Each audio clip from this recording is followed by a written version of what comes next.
Assalamualaikum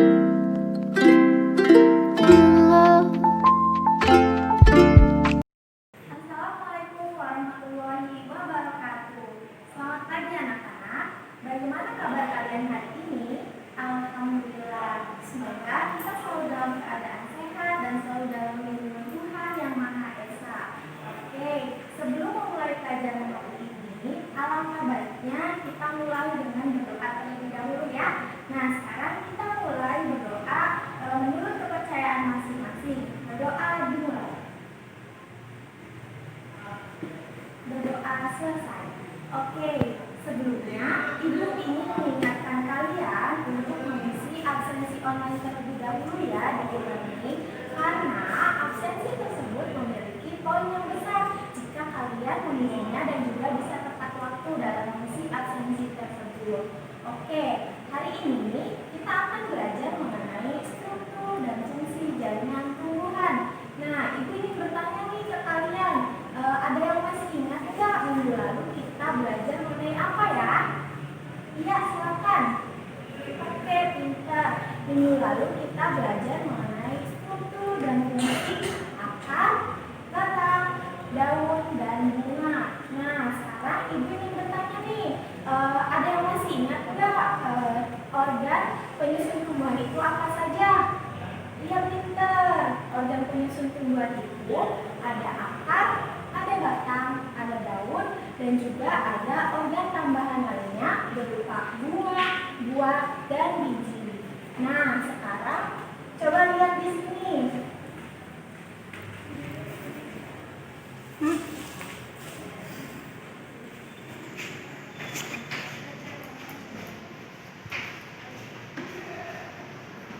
Nah, coba anak-anak lihat di sini. Di sini ada gambar apa ya? Coba siapa yang tahu ini gambar apa ya?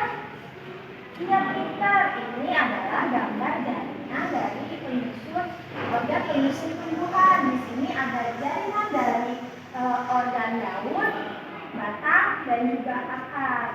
Oke, sebelum mulai pelajaran, Ibu akan menyampaikan tujuan pembelajaran hari ini. Nah, tujuan pembelajaran hari ini yaitu yang pertama, mendeskripsikan struktur jaringan penyusun akar. Yang kedua, mendeskripsikan struktur jaringan penyusun batang, mengidentifikasi struktur jaringan penyusun daun, dan menjelaskan hubungan antara struktur dan fungsi jaringan di akar, batang, dan daun. Oke, sekarang kita mulai saja ya pembelajaran hari ini. Nah, sebelumnya anak-anak juga bisa membaca materi yang sudah ada di e-learning ya. Nah, di sini ada peta konsep dari jaringan tumbuhan. Nah, jaringan tumbuhan sendiri yaitu dibagi menjadi dua macam. Ini ada jaringan meristem dan jaringan dewasa. Nah, untuk jaringan meristemnya sendiri yaitu terbagi menjadi dua. Ada meristem primer dan meristem sekunder. Lalu untuk yang jaringan dewasanya sendiri yaitu terbagi menjadi empat. Ada jaringan penduk, jaringan dasar, jaringan penyokong, dan jaringan pengangkut. Nah, pada jaringan penyokong sendiri yaitu terdiri dari kolenkin dan sklerenkin. Nah, di sini ada meristem primer. Nah, jaringan meristem primer ini yaitu merupakan jaringan yang sel-selnya aktif membelah. Nah, umumnya meristem primer ini ada pada ujung batang dan ada pada ujung akar. Nah, di sini maksudnya ada di ujung batang dan ujung akar mengalami pembelahan itu, yaitu mengalami di sini bertambah panjang. Terus di sini ada jaringan ujung batang. Di sini dapat terlihat ada meristem apikal, ada primordia daun, dan ada meristem aksila. Selanjutnya, nah, jaringan meristem yang kedua yaitu ada meristem sekunder. Nah, meristem sekunder ini berasal dari sel-sel dewasa yang berubah sifat menjadi meristematik atau kembali aktif membelah. Nah, di sini contohnya yaitu ada kambium pembuluh atau kambium vaskuler dan ada kambium gabus atau telogen. Di sini ada gambarnya ya. Di sini ada gabus atau velum dan juga ada kambium gabus atau telogen. Lalu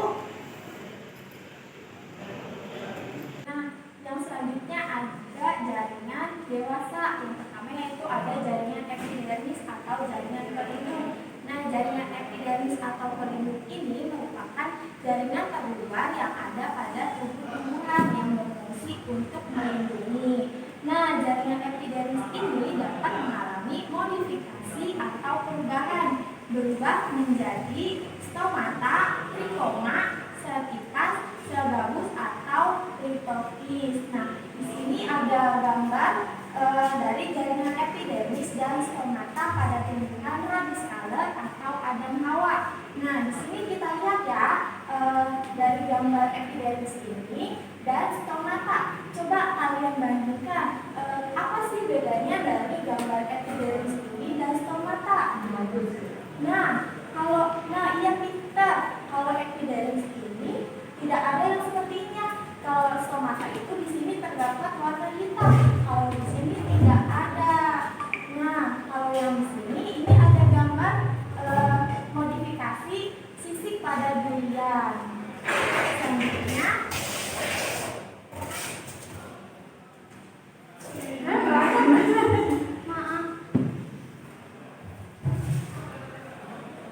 macam jaringan dewasa yang selanjutnya yaitu ada jaringan parenkim atau jaringan dasar. Nah, jaringan parenkim atau jaringan dasar ini berfungsi sebagai tempat fotosintesis dan sebagai tempat penyimpan cadangan makanan.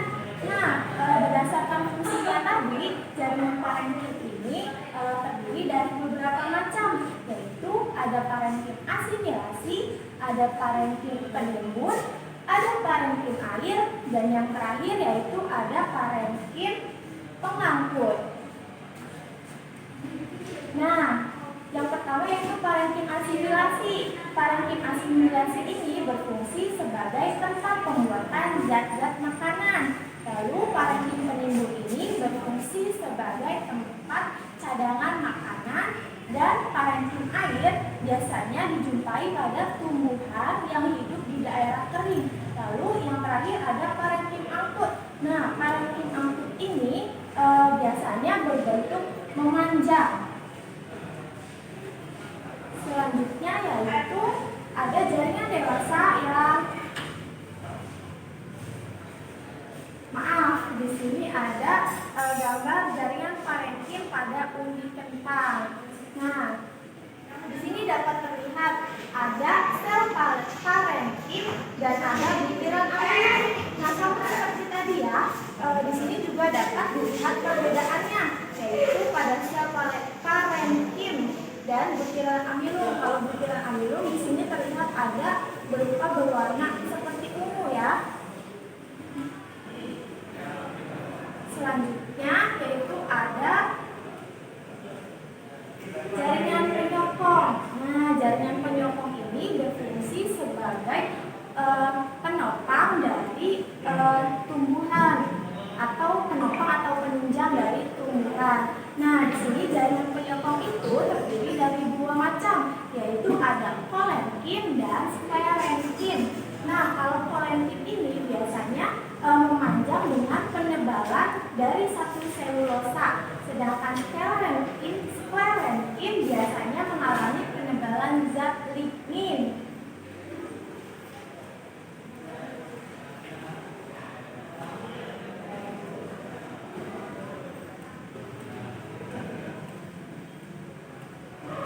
Nah, di sini ada gambar dari sel kolenkin. Nah, ini adalah sel kolenkin. Kalau di sini merupakan dinding sel yang mengalami penebalan. Lalu di sini kalau ini sel kolenkin, nah di sini ada sel sklerein atau macam sel dari sklerenkin. Yang selanjutnya ada jaringan pengangkut. Nah, jaringan pengangkut ini terdiri dari dua macam, yaitu ada silem dan ada flum. Kalau silem ini berfungsi untuk mengangkut air dan garam dari akar menuju ke daun. Sedangkan kalau flum ini berfungsi untuk menyebarkan hasil fotosintesis ke seluruh organ tubuh tumbuhan. Nah, di sini ada gambar dari silem dan flum. Nah, di sini ada sel pembuluh silem. Lalu di sini ada sel pembuluh tapis pada flum.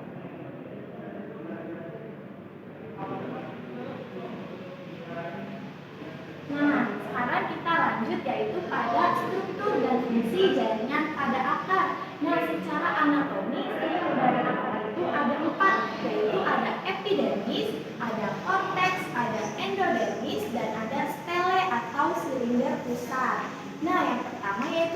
epidermis. Epidermis pada akar ini tersusun dari dinding sel tipis dan memiliki susunan yang rapat. Lalu korteksnya sendiri pada bagian akar ini terdiri dari sel-sel parenkim yang tersusun melingkar.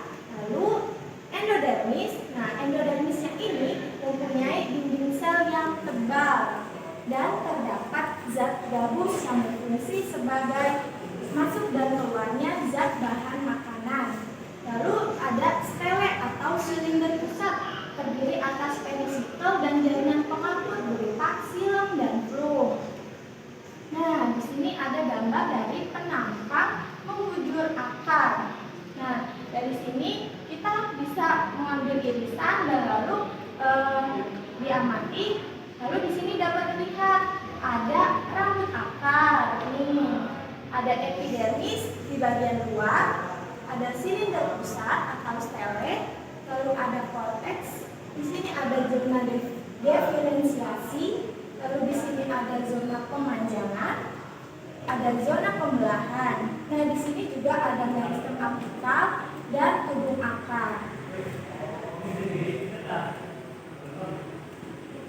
Nah, kalau ini merupakan gambar penampang melingkar akar tumbuhan dikotil dan tumbuhan monokotil. Nah, di sini dikotil dan monokotil ini memiliki anatomi, yaitu anatomi jaringan berupa epidermis, korteks, silem, flum, dan silinder pusat. Selanjutnya kita ke struktur dan fungsi jaringan pada batang. Nah, anatomi dari batang sendiri yaitu ada epidermis, ada korteks, ada endodermis, dan ada silinder pusat atau stele. Sama ya seperti yang tadi di akar. Nah, untuk epidermisnya sendiri merupakan lapisan terluar yang ada pada tumbuhan. Lalu korteks terletak di sebelah dalam lapisan epidermis. Seperti gambar tadi ya, dapat terlihat epidermis di luar dan korteksnya berada di bagian dalam dari epidermis. Lalu ada endodermis. Nah, endodermis pada batang ini merupakan pemisah antara korteks dan silinder pusat. Lalu silinder pusatnya sendiri tersusun oleh jaringan parenkim.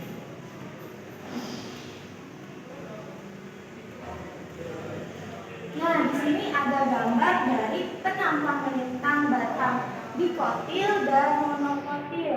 Nah, di sini dapat terlihat ada di dikotil yaitu ada jaringan parenkim empulur, ada silang, kambium, flum, dan parenkim korteks. Seperti tadi epidermis juga ada pada jaringan terluar.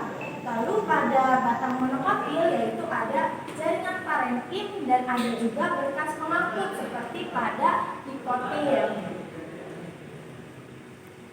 Selanjutnya kita bahas mengenai struktur dan fungsi jaringan pada daun. Nah, anatomi dari daun sendiri yaitu ada epidermis, ada mesofil, lalu ada parenkim dan ada jaringan spons. Nah, epidermis di sini merupakan lapisan terluar yang menutupi permukaan atas dan bawah daun. Lalu ada mesofil atau jaringan dasar.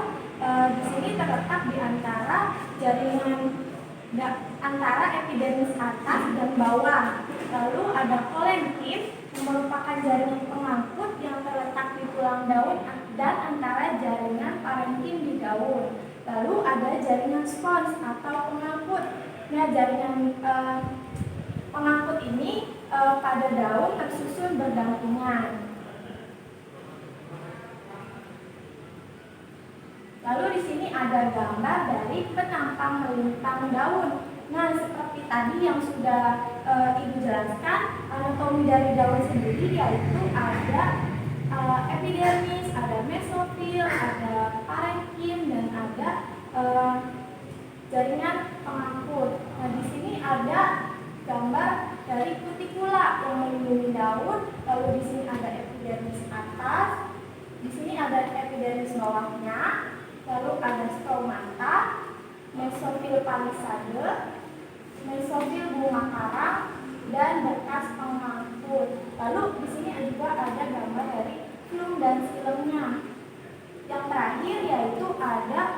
fungsi dari daun. Nah, fungsi dari daun sendiri yaitu bisa sebagai tempat terjadinya fotosintesis, lalu sebagai tempat terjadinya gutasi, lalu yang ketiga sebagai tempat sebagai alat perkembangbiakan vegetatif dari tumbuhan, dan yang terakhir yaitu sebagai tempat transpirasi dan pertukaran gas. Oke, materi hari ini sudah selesai. Nah, sekarang Ibu mau minta coba salah satu anak untuk menyampaikan kesimpulan dari pembelajaran hari ini. Ada yang mau? Iya, silakan. Oke, Peter. Kesimpulan pada hari ini yaitu dari struktur dan jaringan tumbuhan tersebut terbagi menjadi dua, yaitu ada jaringan meristem dan ada jaringan dewasa. Nah, tadi jaringan meristem sendiri ada dua, apa aja tuh? Masih ingat nggak? Iya, Peter, yaitu ada meristem primer dan ada meristem sekunder. Lalu kalau yang jaringan dewasanya ada 4, yaitu ada jaringan pelindung, lalu ada jaringan dasar, jaringan penyokong, dan ada jaringan pengangkut. Nah, selanjutnya anak-anak silakan kerjakan soal yang sudah ada di e-learning ya, mengenai struktur jaringan tumbuhan. Oke, pertemuan selanjutnya kita akan belajar mengenai teknologi yang terinspirasi dari struktur jaringan tumbuhan. Sekian pembelajaran pada